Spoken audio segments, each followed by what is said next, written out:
Hello, everybody, and welcome to The Better Life with Dr. Pinkston. I am Dr. Marianne Pinkston, and alone at the mic today, going to talk a little bit about a topic that I think is very, very important.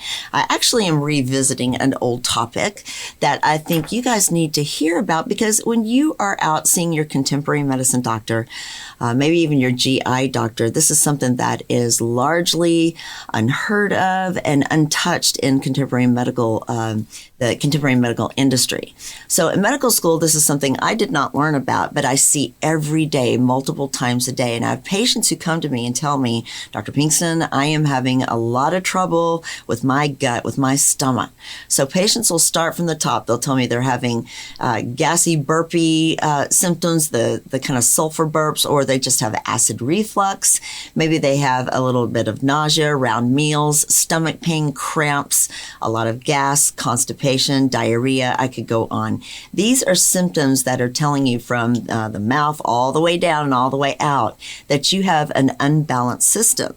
Now, contemporary medical doctors will do a lot. We'll start with your primary care doctor. Will do a lot of testing, look at things, say, I'm not really sure what's going on. Send you over to your gastroenterologist or your GI doctor. They'll do all the tests. They'll do anything from the X-rays, upper GIs. They'll do the endoscopies, colonoscopies, and say, hey, you look fantastic. I don't really know what's going on. And they'll call it IBS, or irritable bowel syndrome.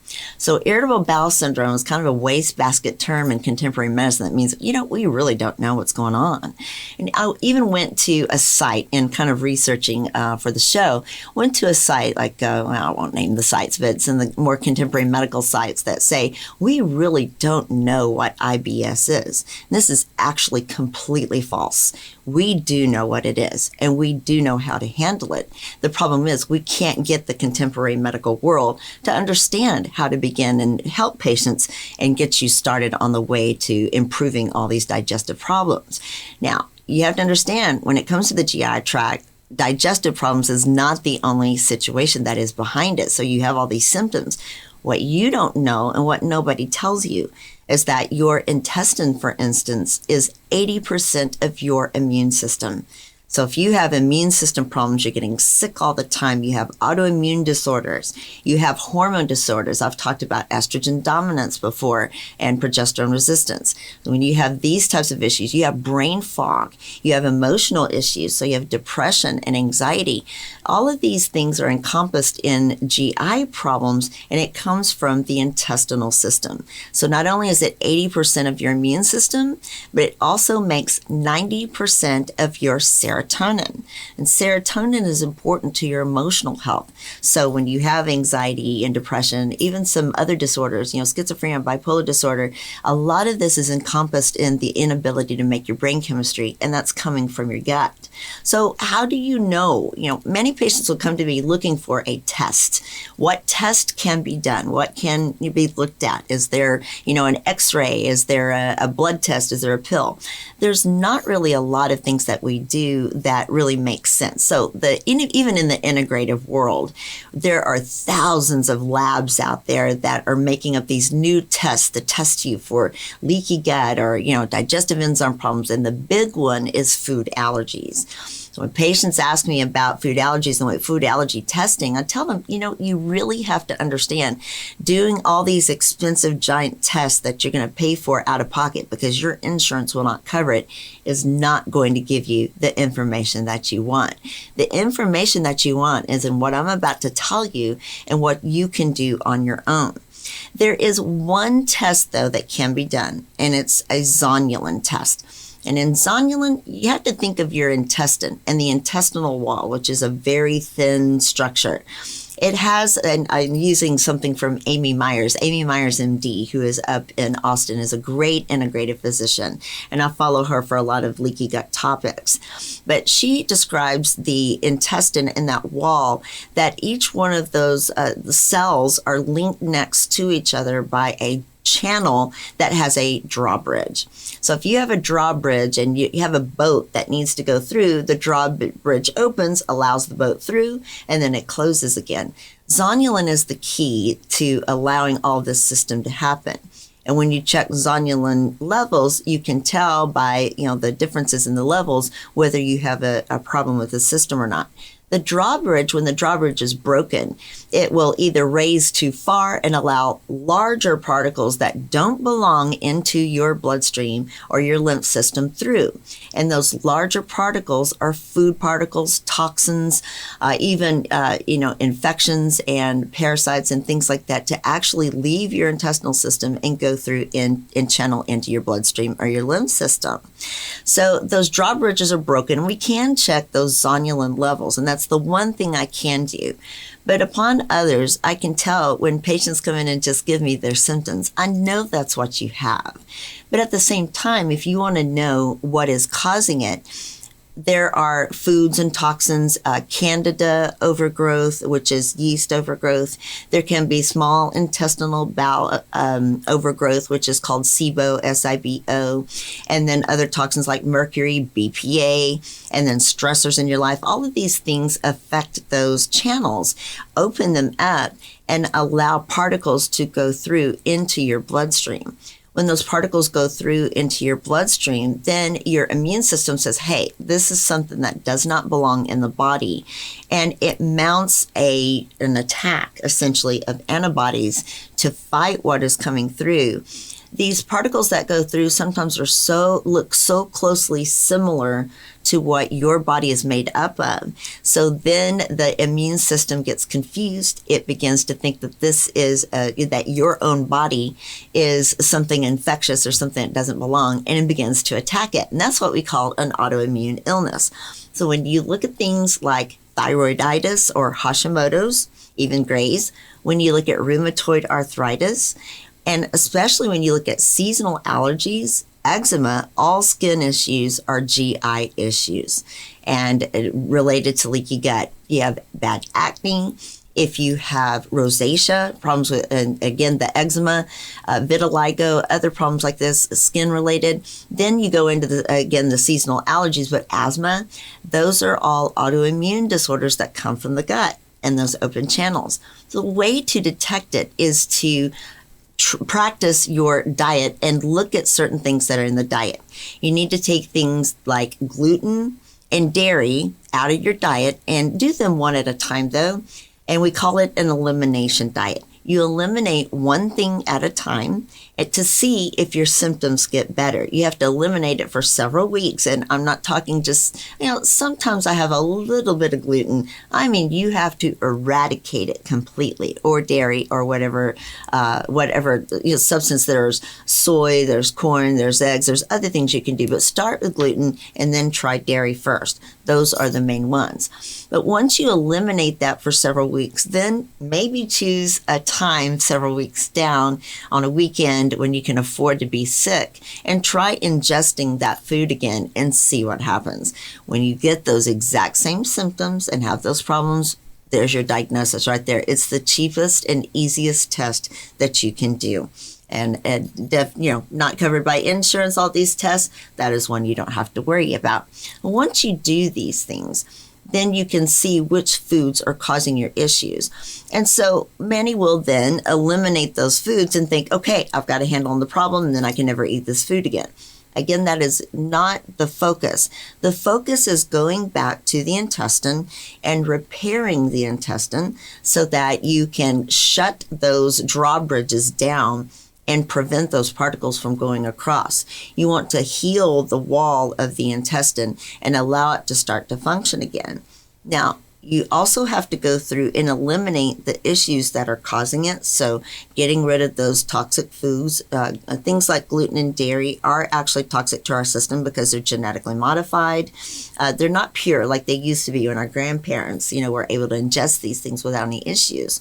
Everything has changed. But you also have to look at things like sugar and alcohol. Those are things that also break down the gut.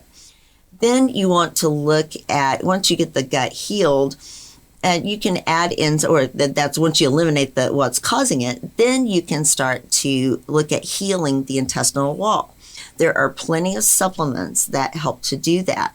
And many companies make different supplements that are all contained in gut formulations. So when you look at things, Amy Myers makes a good one, Metabolic Code through Jim Laval has several other formulations. And all of these things I'm going to make available to you. So just please watch for that on the website. But if you look at these different formulations, they have things like aloe, marshmallow root, licorice. There's plenty of substances that are behind all these that help to repair the intestinal wall. L-glutamine, there's another one. They repair the intestinal wall. It takes some time. It's a process. You don't just finish one bottle or one container and you're done. You have to eliminate all those exposures. You have to repair the wall. Then you have to look at a third thing, and that is the balance of bacterial growth in the intestine. We all know that we have bacteria in the intestine. We have good bacteria, we have bad bacteria. And whenever we get into an overgrowth of bad bacteria because we've received a ton of antibiotics, or all of those toxins have come through and killed out all the good bacteria. Stress is a major player. Again, alcohol, sugar, the things we eat. Then those will eliminate a lot of the good bacteria. The bad bacteria will overgrow.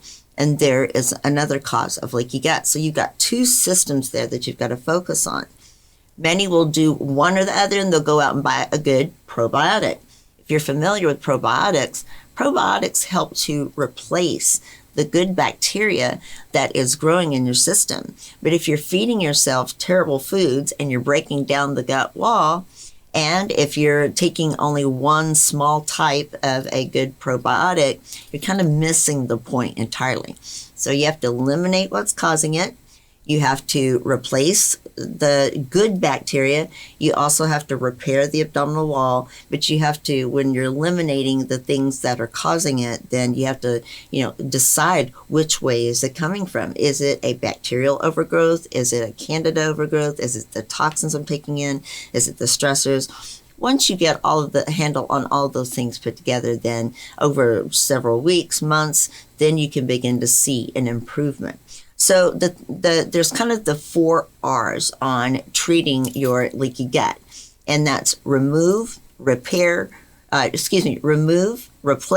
repair, and reinoculate. And if you can take those steps first, remove the toxins, infections, and all the stressors and the bad foods and things that are causing all of this, replace with gut supplements and to repair the wall, first of all, and then reinoculate with the good probiotics and the good bacteria, and then you begin the repair process, and that will fix the leaky gut system. So again, I want to reiterate though, going back to some of the symptoms that patients have, when you get into acid reflux, that is another symptom of leaky gut. And I've talked about this before, and I'm going to spend time on this in the next section. It takes a little bit to describe to you.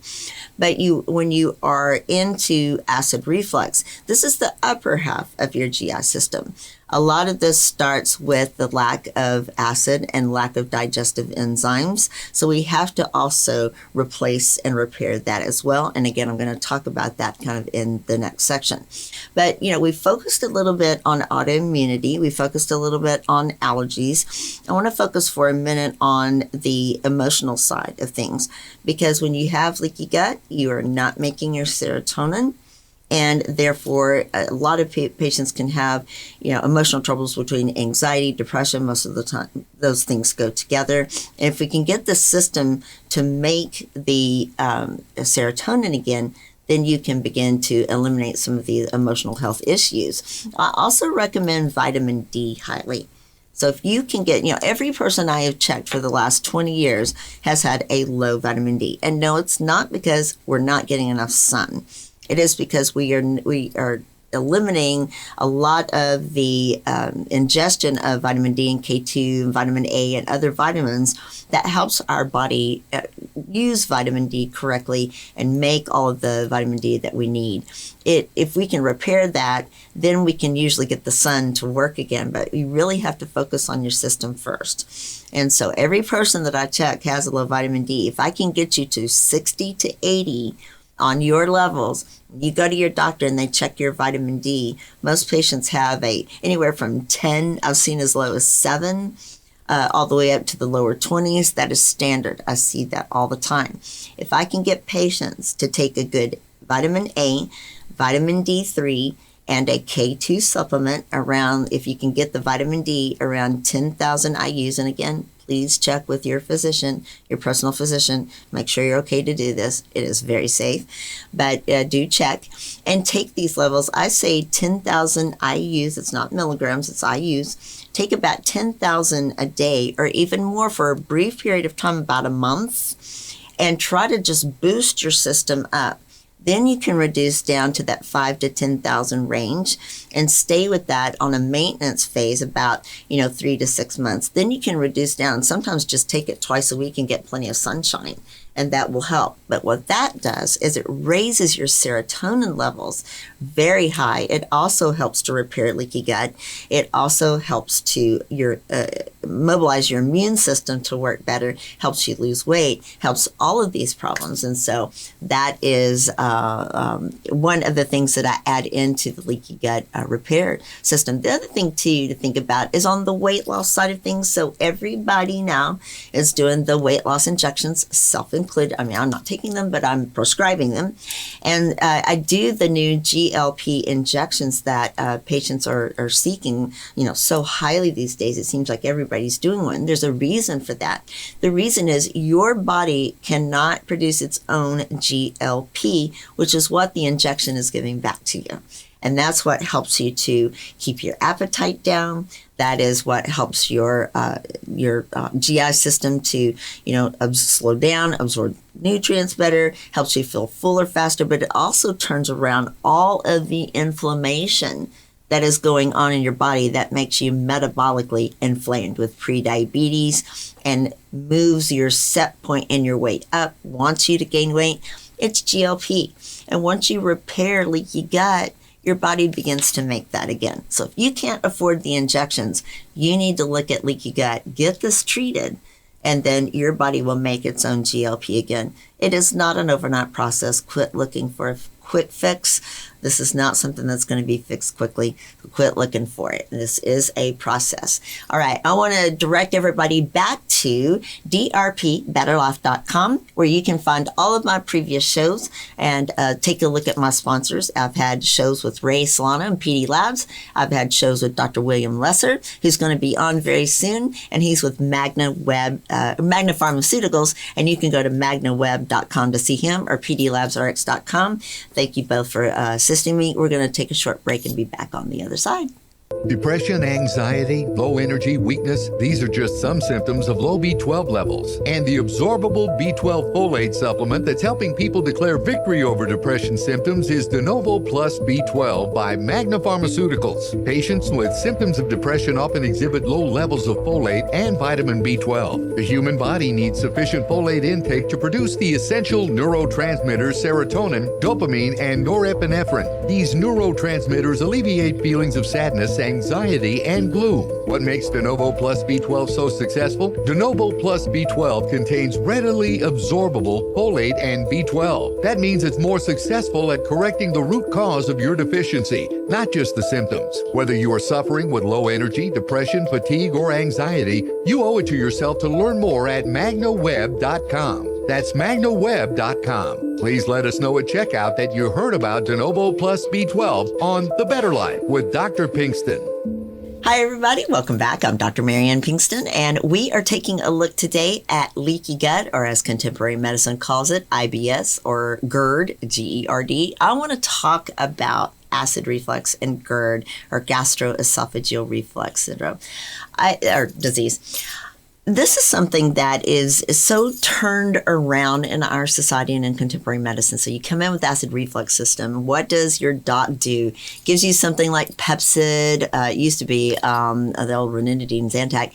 Gives you something like Pepcid or Tums, or gives you something like the Nexiums or Protonix, pantoprazole, omeprazoles, things like that, to calm down the symptoms. What contemporary medicine believes is that you are making too much stomach acid. And this is actually not always true. For the majority of patients who have simple acid reflux problems, first, you've got to take a look at your gut system and look at leaky gut and repair all those things that I talked about in the first half. Then you've got to take a look at the fact that you are not making enough acid and you're not making enough digestive enzymes. So when food is ingested, goes down to your stomach, your body has to make a lot of stomach acid and digestive enzymes. The stomach acid actually initiates the work of the digestive enzymes. And that is when the stomach is churning and it starts to digest the food because your body wants to get digested and get that out of there as fast as possible. So you need a copious amount of the digestive enzymes and acid. But what happens when you actually don't make enough acid and don't make enough digestive enzymes is that it gets into the stomach and it's a dark, moist place with just a little bit of acid and a little bit of digestive enzyme, and it will start to digest a little bit, but it's not digested enough to leave the stomach. It stays in that dark, moist environment churning and ferments. And that is usually what comes back up and bothers you late in the evening or at night or anytime during the day. What you need to do is up your stomach acid and up your digestive enzyme intake and repair that leaky gut, and you will start to digest your food again. You can actually retrain your body to make enough stomach acid. I've seen this over and over and over. So generally I'll have patients, there's a lot of different types of stock out there of digestive enzymes and things that you can take. And I have a couple of companies that I really like a lot. There is Orthomolecular Products makes one called betaine and pepsin that I like a lot. And I have a few others that I recommend for patients. But this is something you can take right before meals and help your body initiate that stomach acid and replace those digestive enzymes and get things digested and out. If you keep using the omeprazoles, the Nexiums, the Pepsids, the Tums, all of those things, and diminish the amount of stomach acid that you are making, even though it's very little, you're going to allow your system to, not be able to absorb its nutrients and supplements. We have, seen osteoporosis because you can't absorb things like your D or your, calciums and magnesiums and many other of these important molecules. And so your bones become thin. There are so many problems that come from, trying to hold down the symptoms of your stomach acid issues and the fermentation acid issues and not allowing ourselves to repair that mechanism. You want stomach acid, you want digestive enzyme.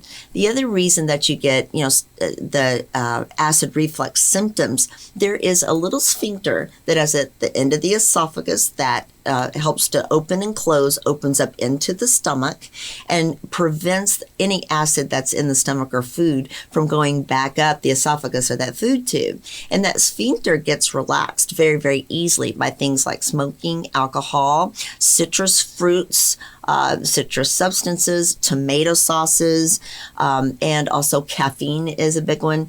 So those are the things that open up that sphincter and allow that food to come back up. So there's either not enough stomach acid, not enough digestive enzymes digesting your food, or that sphincter isn't working, or both. So you have to pay attention to that. And there are other measures you can do to prevent the acid from coming back up. You can keep if you do this at night, you can keep a couple of cinder blocks underneath your bed to elevate your bed about 30 degrees. You don't want to slide off the bed, but that helps gravity to pull stomach and acid back down into the stomach. You can also just not eat 2 to 4 hours before bedtime. And you can also eliminate all the substances that make it worse until you can do things like lose weight and, repair leaky gut and to get your digestive enzymes and acid working better. And those things will help. So those are a multitude of things you can do to make a difference. And so you can see that this is actually, it's a long subject. There are a lot of problems that come from just your intestinal system. It does start in your mouth. You do need to take in prebiotics as well as probiotics. So probiotics are the bacteria that help to replenish the bacterial structure of your intestine. Prebiotics are things that feed the good bacteria, allow them to grow better, and that starts in the mouth. So if you're using mouthwashes and, heavy toothpaste with mouthwashes and things like that, you're actually eradicating the good bacteria that is growing there and making this problem much, much worse. And there are lots of bacteria that are in the mouth that can cause certain diseases. Rheumatoid arthritis is actually a type of disease that is caused by a bad bacterial overgrowth in the mouth. It turns on that gene. So there are many, many connections to so many different diseases, starting from the mouth all the way down, that are important to the GI system. So please keep this in mind and take a look at your diet. And you can go to Amy Meyer's website and look up, it's amymyersmd.com for her material on leaky gut. She's got a great article there. So that is it for leaky gut. But guys, please tune in to drpbetterlife.com. Take a look at my website. You will be able to get links to other sites. You'll also be able to see some of my guest highlights, and you will be able to select from iTunes, Spotify, or YouTube and go to see all my podcasts. Been doing this for about 3 years now with the help of some great sponsors. Thank you, Magna Web. Thank you, PD Labs. You guys have been very helpful. Take a look at their information as well at magnaweb.com and at pdlabsrx.com. And I hope everybody has a wonderful week. And again, go to drpbetterlife.com. Look at my social media websites too. I take a lot, or my social media sites, I have a lot of information there as well. Everybody, thank you very much.